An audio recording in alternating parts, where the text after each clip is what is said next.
सद्गुरु बंदी छोड़ कबीर साहब की अज्ञान किन्नाग्रस्त ज्ञानांजनशलाकया चक्षुरुन्मिलितं येन तस्मै श्रीगुरवे नमः। तस्मै श्रीगुरवे नमः। कवीनां परमं पुनीतं युगे युगे स्वामी हरतरूपं दातारमूकं पुरुषं पुराणं चरणारविन्दं सततं नमामि। चरणारविन्दं सततं नमामि। बोलिए सतगुरु की जय। प्रातः स्मरणीय परम पुरुष परमात्मा सद्गुरु बंदीश्वर कबीर साहब एवं इस पावन धारा पर उपस्थित संसार को शांति का संदेश देने वाले मृदुमंगल में संत समाज धर्म स्नेही बंधुओं श्रद्धामूर्ति माता। आज का यह परम सौभाग्य का दिन है। प्रतिवर्षों की बात इस वर्ष भी हम सबको गुरु पूर्णिमा के पावन अवसर पर हम सबको इस पावन भूमि पर एकत्रित होने का हम सबको ये सौभाग्य प्राप्त हुआ। और आप सभी को हृदय से खूब खूब धन्यवाद है, आभार आप सभी का कि आप सब अपना अमूल्य समय निकाल करके संत के दर्शन, गुरु के दर्शन एवं इस कार्यक्रम की शोभा आप लोगों ने बनाया, इसके लिए हृदय से आप सबका आभार। और अभी आज का ये जो पर्व है गुरु पूर्णिमा का ये कार्यक्रम, ये गुरु पूर्णिमा का जो पर्व है ये भारतवर्ष में अपितु पूरे विश्व में जो गुरु के प्रति श्रद्धा एवं भाव रखते हैं और गुरु के शरण में गुरु से जो जुड़े हुए पूरे विश्व में ये गुरु पूर्णिमा का ये कार्यक्रम मनाया जाता है। और ऐसे अवसर पर आप ये गुरु एक शिष्य एवं गुरु का जो रिश्ता जो नाता होता है, शिष्य के द्वारा गुरु का पूजन। आज के दिन भौतिक जगत में भी हम लोग देखते हैं कि किसी न किसी प्रकार से हम लोग भौतिक जगत में भी गुरु करते हैं। और ये जो गुरु पूर्णिमा का ये जो अवसर है आज पूरे भारतवर्ष में बड़े उत्साह से मनाया जाता है। और इस भारतवर्ष के बाहर से भी भारत के वासी हैं, वो लोग भी गुरु पूर्णिमा बड़े धूमधाम से मनाते हैं। गुरु पूर्णिमा का उद्देश्य मनाने का क्या है कि वर्ष में एक बार कम से कम गुरु का पूजन, गुरु से आशीर्वाद प्राप्त करना, ये सब उद्देश्य लेकर के हम लोग ये कार्यक्रम मनाया जाता है। और इस गुरु पूर्णिमा को व्यास पूर्णिमा भी कहा जाता है। व्यास पूर्णिमा के नाम से भी लोग जानते हैं। सद्गुरु कबीर साहब गुरु की महिमा परमात्मा से भी बड़ा है, उनका पद उनका कर परमात्मा से भी बड़ा है, भगवान ईश्वर से भी बड़ा है। अलग अलग रूपों में हम लोग नाम से जानते हैं भगवान, ईश्वर, खुदा, परमात्मा, लेकिन वो सत्ता एक ही है। जिस रूप में कोई अपने अपने ढंग से लोग मानते हैं,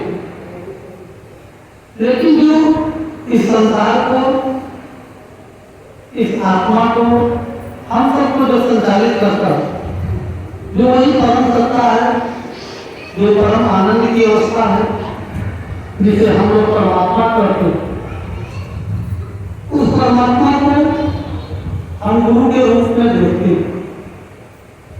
गुरु के रूप में हम लोग परमात्मा को देखते हैं। सतगुरु कबीर साहब भी कहते हैं कि सत्य पुरुष की आरती संतन की ही देन, और लगा जो चाहो अलग को तो संतन में ही दे। अगर उस परमात्मा को अगर जानना है तो हम लोगों को गुरु के शरण में जाना ही, क्योंकि गुरु ही उस मार्ग को हम सबको दिखाते हैं। उस मार्ग को, उस मंजिल को गुरु ही इसका पता बताते हैं, क्योंकि गुरु उस अवस्था को प्राप्त किए हैं। संत महापुरुष जिस अवस्था को, उस परमात्मा अवस्था को जो प्राप्त किए, उसी परमात्मा अवस्था से जोड़ने के लिए आप सबको ज्ञान गुरुजनों के द्वारा, संतों के द्वारा दिया जाता है।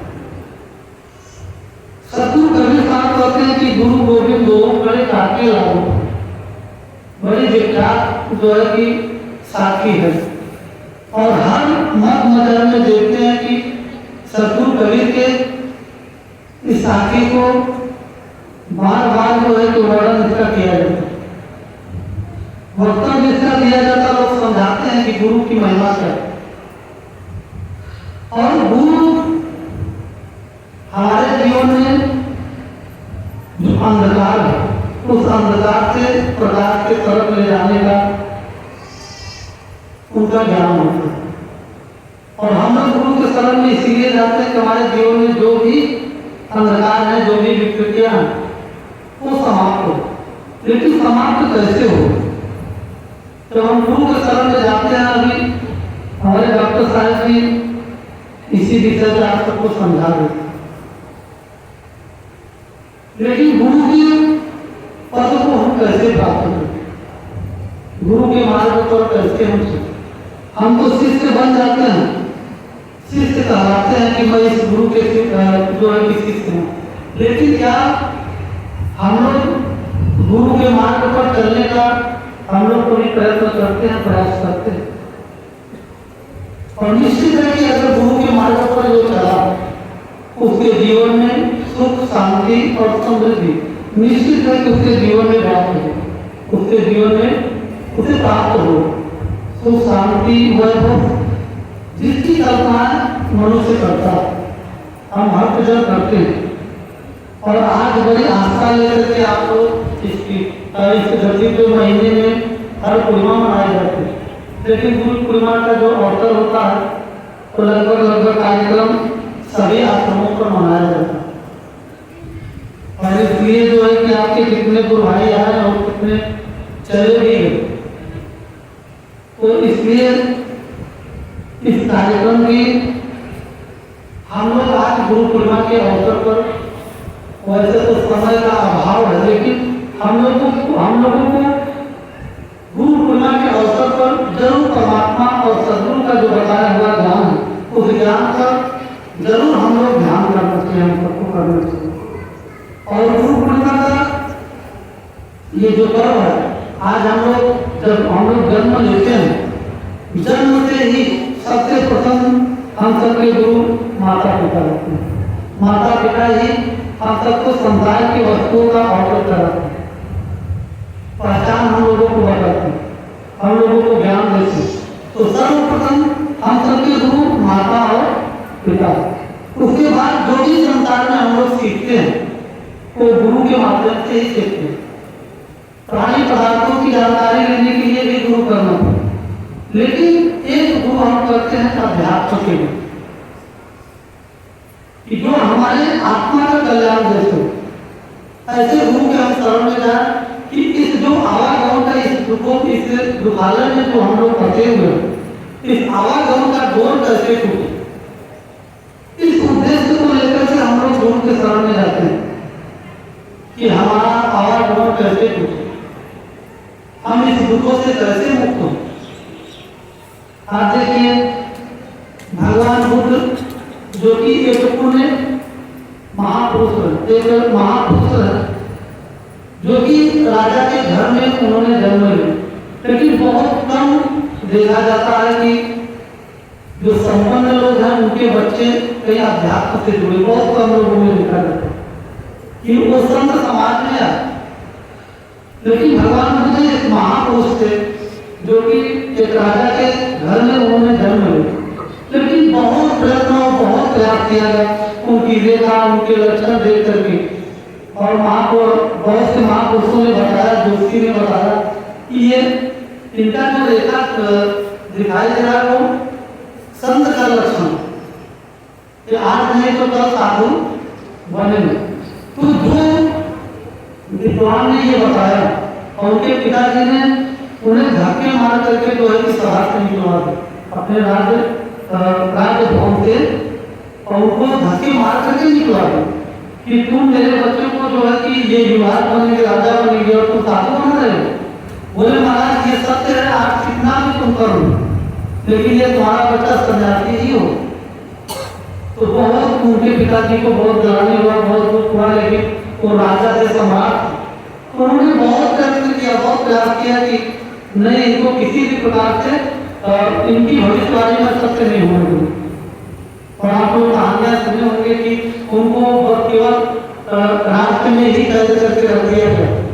इसी से बूढ़े बुजुर्ग इतने बीमार थे, बीमारियों से ग्रसित थे, बूढ़े बुजुर्ग जो भी शरीर के जो भी रोग होते हैं, बहुत से कुछ रोग होते हैं, सबको नगर से निकाला कर और एक नई नगरी का उन्होंने निर्माण किया, और निर्माण करके कि भगवान बुद्ध के सामने ये न।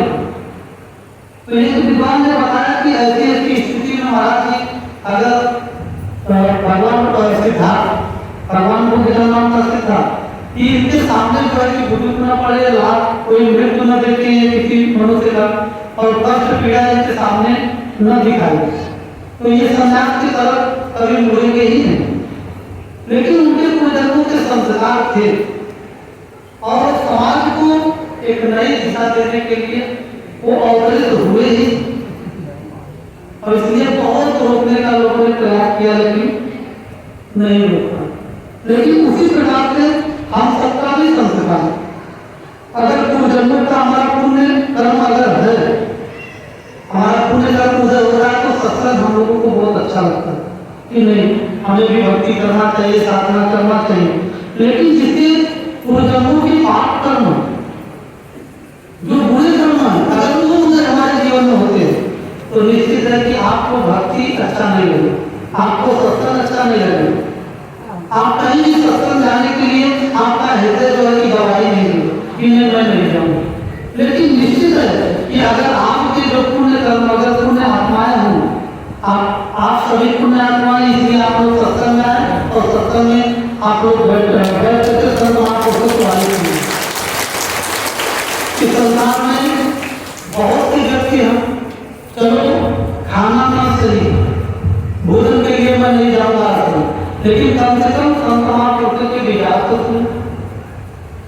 पहले तो कहीं भी सत्संग होता था, मैं तो बात से लगभग 20 साल 25 साल पहले की बात है, जैसे और भी पुरातन समय में चले जाएंगे, तो कहीं भी संत आते थे, तो वहां लोग पूरे गांव के लोग एकत्रित हो जाते थे। भले खान पान पड़ोसी से था, नहीं था, लेकिन तब भी वो जो है कि सत्संग में जाते थे, और लोग अपने जो माता पिता होते थे बच्चों को लोग के प्रेरित करते थे, अरे भैया सत्संग हो रहा है, बेटा सत्संग हो रहा है, तो सत्संग में बैठो। लेकिन आज सत्संग से लोग धीरे धीरे दूर होते चले जा रहे, अध्यात्म से दूर होते चले जा रहे, और यही कारण है कि अब मनुष्य के जीवन में आज भाई भाई में प्रेम नहीं रह गया,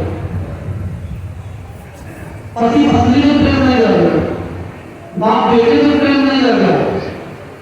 यही कारण है कि संत के विचारों से लोग दूर होते चले जा रहे। इसलिए कम से कम भक्ति से न जुड़े, लेकिन सत्संग से लोगों को जोड़ना चाहिए, अपने बेटे बेटियों को सबको सत्संग से जोड़ना चाहिए। और आज वही सत्संग की ही देन है। आज देखिए कितनी माताएं बढ़ने आई, कितने हमारे भक्त जन आए, आप लोग यही सत्संग की महिमा है, सत्संग का ही प्रभाव है कि आप लोग जो इस आश्रम में आप लोग उपस्थित होते हैं। और उद्देश्य हम लोगों का हमारे जीवन में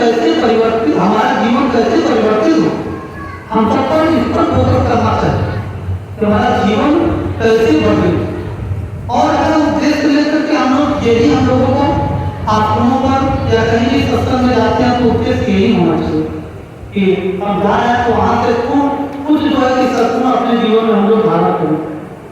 और आप सभी बड़े धैर्यपूर्वक आप लोगों ने संत महापुरुषों के विचार सुने। आइए हम सभी सतगुरु कबीर साहब के एक महिमा गाए, गुरु की महिमा गाए। और क्योंकि आप लोग ऐसे मौन बैठेंगे तो आप लोग भी इंतजार करते रहेंगे कि सत्संग से समापन, और हम भी सोचेंगे कि कितने जल्दी समापन करें। और कुछ भक्तजनों को जानना भी, कितने लोग अभी निवेदन कर रहे थे शायद और भी आश्रमों पर लोग दर्शन करना चाहते हैं, बहुत से अपनी आश्रम की शाखाएं हैं वहाँ दर्शन करना चाहते हैं, तो ये भी उनका अधिकार है। और उनकी भावनाएं ये थी कि साहब अगर जल्दी छुट्टी हो जाएगा तो वहाँ भी हम लोग उपस्थित हो लेंगे, वहाँ भी दर्शन करेंगे। तो हम ज़्यादा समय न लेते हुए आइए हम सभी एक गुरु की महिमा है, गुरु की महिमा गा दें। बोलिए सद्गुरुदेव की जय।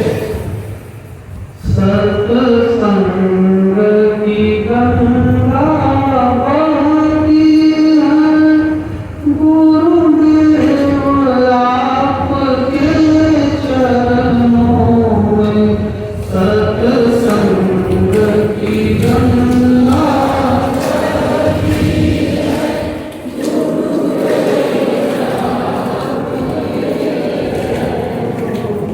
मैं सब तीरथ का फल मिलता है, गुरुदेव आपके चरणों में।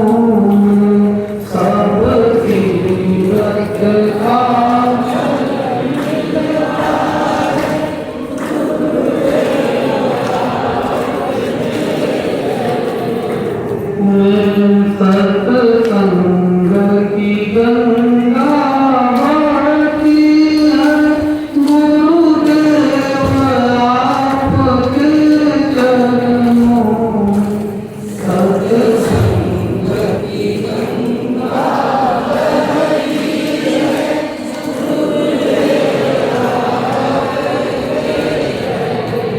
है, बोलिए सतगुरुदेव की जय।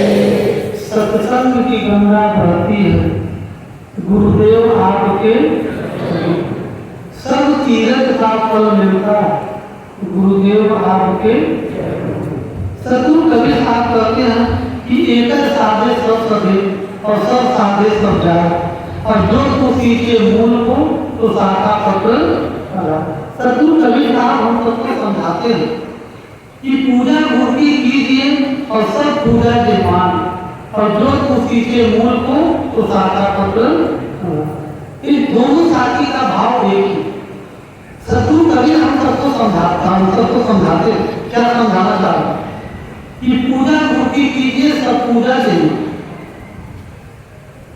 सतगुरु कबीर साहब कहते हैं कि संसार में जितनी भी पूजा पद्धति बनी हुई ये सब सतगुरु के चरणों में ही सारी पूजा है। अगर हम गुरु की पूजा कर लेते हैं तो समझिए कि संसार में जितनी भी पूजा व्यवस्था बनी है सारी पूजा गुरु के चरणों में, गुरु के पूजा में। इसलिए गुरु कौन है? एक गुरु होते हैं कि देही गुरु, ये 5 तत्वों का जो हम पूछा शरीर है, एक ये गुरु होते देही गुरु। और दूसरा आप सबके सब घट में विराजमान एक विदेही गुरु होते हैं जो घट में विराजमान, जिसे चेतन सत्ता करते हैं, जिसे आत्म गुरु करते हैं। ये हम सबके जीवन में विद्यमान है। और सतगुरु कबीर कहते हैं कि पूजा गुरु की कीजिए, सब पूजा देना। अगर आत्मा की पूजा कर ली तो समझिए संसार की सारी पूजा हो गई। और अगर यही आत्मा की पूजा नहीं हो तो संसार की कोई भी पूजा आप करिए तो पूजा अधूरा ही रहता है, वो पूरा अधूरा रहता है। और क्योंकि आत्मा की ही पूजा, अगर आत्मा ही इसमें से चेतन आत्मा निकल जाए, इसमें से जो चेतन गुरु है अगर निकल जाए तो क्या कोई पूजा कर पाएंगे आप? पूजा, मान लीजिए किसी भी धर्म संप्रदाय की पूजा पद्धति है, कोई भी पूजा आप नहीं कर सकते। इसलिए सदगुरु कबीर साहब कहते हैं कि आत्म ज्ञान बिना न भटके और कोई मथुरा कोई काशी। पानी के मीठ प्यासी में सुन आवत। सदगुरु कबीर बार बार बहुत से साखियों में, सबक में, रवैये में, बहुत से अपने जो विचार उन्होंने रखा, मनुष्य को समझाने का प्रयास किया कि जिस परमात्मा को हम लोग बाहर ढूंढ रहे हैं, और वो परमात्मा, वो प्रभु, वो बाण, खुदा, ईश्वर, जो भी कर लीजिए वो एक ही सत्ता, लेकिन अलग अलग रूपों में लोग मानते हैं अपने इष्ट देव को।